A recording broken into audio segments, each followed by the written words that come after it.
We are gathered here today in grief and sorrow, but we have also gathered to celebrate a life. The life of a film ahead of its time, unjustly rejected by critics, but rightfully brought to cult classic status by some. An already forgotten film amongst the general public, soon to be even further forgotten as it is pushed away and replaced by not a sequel, not a requel, but a remake.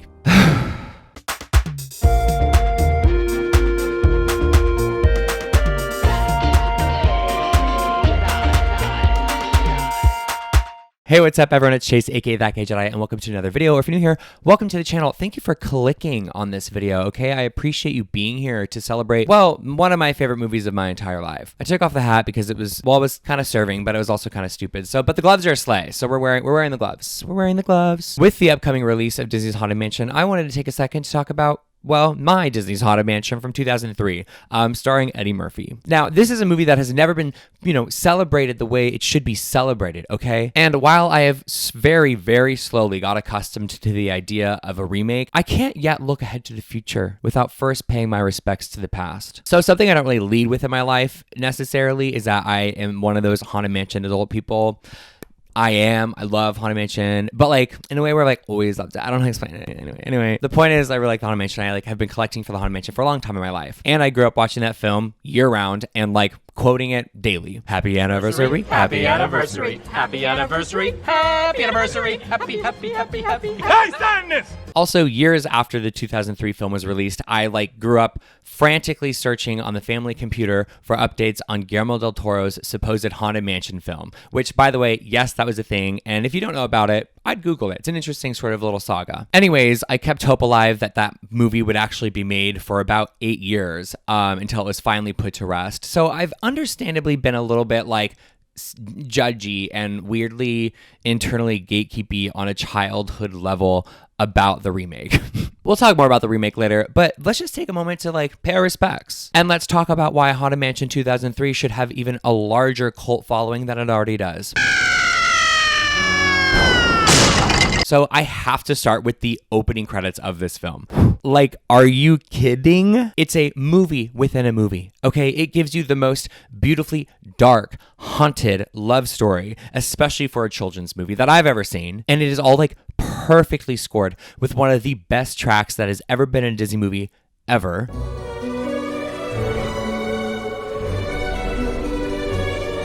And what I love is that Disney knows that track slaps because they play it at all of their in-park Halloween events. They just play it. And you know what's sad to think about?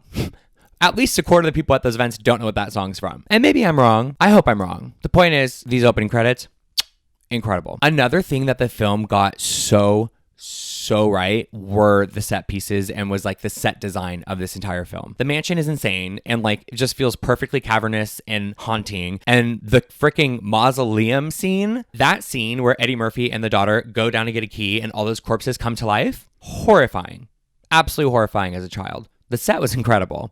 But anyways, that leads me to my next point, which is that they really hit the tone right and they weren't afraid to get dark in this movie. And it's kind of in a way that's similar to me, like the original Hocus Pocus, where they weren't afraid to get dark and have those moments of comedy matched equal, if not more, in tones of darker, scary, macabre things. It's a family comedy and there's generally plenty of laugh out loud moments, but there's also moments that scare the crap out of me as a kid. And honestly, well, maybe I'm a scaredy cat. Maybe I'm just a little scaredy cat, but I like to call these junior jump scares because it's gateway horror for young kids that are watching this movie. It's these little junior jump scares, don't scare the adults necessarily, but they scare the kids, but it's in a fun way, in a playful way, okay?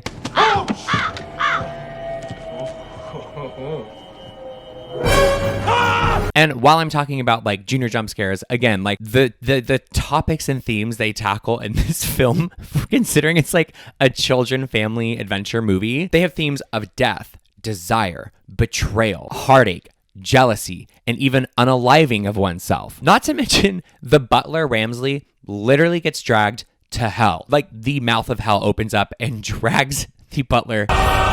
And I respect the fuck out of all those choices for a children's movie. They're not treating children like children. They're treating them like tiny adults because that's what kids are. They're smart. They can handle it. Anyways, it also has like really exciting Scooby-Doo Clue vibes where you're like, there's this mystery aspect to it that you're kind of solving alongside the family. And in my opinion, the mystery and reveal are all a gag, a dark, twisted gag, a very gothic romance of a gag. And also, I want the sequel to have a gothic romance aspect to it because like, there is something about a gothic romance for me. And especially with the Haunted Mansion, it just makes sense. So I'm hoping for a little bit of a love story in the new one. We also have to talk about like how stylized the characters are and how stylized, I mean, the whole film is, but like super, super beyond theatrical characters where you literally have like a grisly, dramatic as fuck butler. The storm has swollen the river. This hot as hell master of the house who's just like a tortured little soul, a lonely little guy. Why do you not remember? You're my world, my life. And then you have the freaking like wacky sidekicks. Like it is so stylized. It's so like hyper stylized. And I just like love that about this movie. Not to mention like the Jennifer Tilly of it all. If anyone was going to replace Jennifer Tilly as Madame Leota, at least it's Jamie Lee Curtis. But really, she kills this whole freaking role. And I still quote the quote that she says about like failure in the movie. You try, you fail, you try, you fail. But the only true failure is when you stop trying. God, her voice is so perfect. And last but not least, the Raven Simone music video for her cover of Superstitious that is shot on set in the mansion. You can't get much better than that, you guys. We can't ask for more. We can't.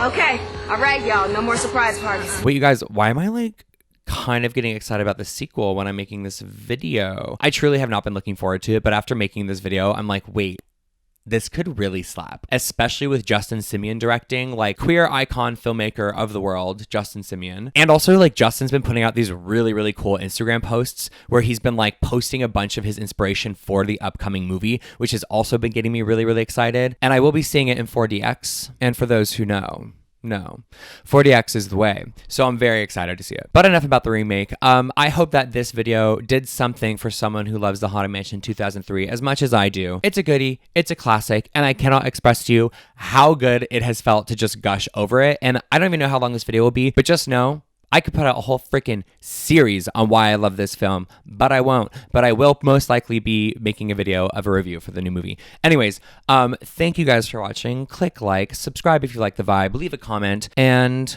may the force be with you always.